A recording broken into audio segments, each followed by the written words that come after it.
হুজুর, আমি আমার জীবনে 9টা মেয়েকে বাড়ি থেকে পালিয়ে নিয়ে এসে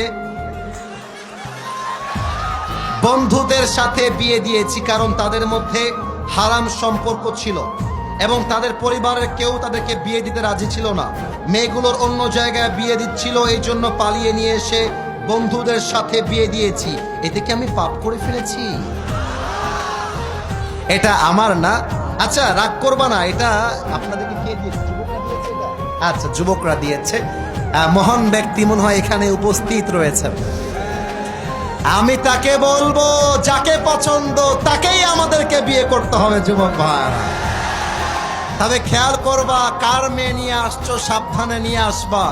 ভুলে ভালে ভিন্ন মেয়ে তুলতে গেলে কিন্তু তোমার পেটের চামড়া একটাও থাকবে না। তবে আমার যেটা মনে হয়, পালিয়ে বিয়ে করাটাকে আমি সাপোর্ট করি না, ইসলামও সাপোর্ট করে না।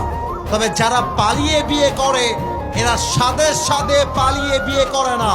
আরে দেয়ালে পিঠ ঠেকলে মানুষ পালিয়ে বিয়ে করতে বাধ্য হয়।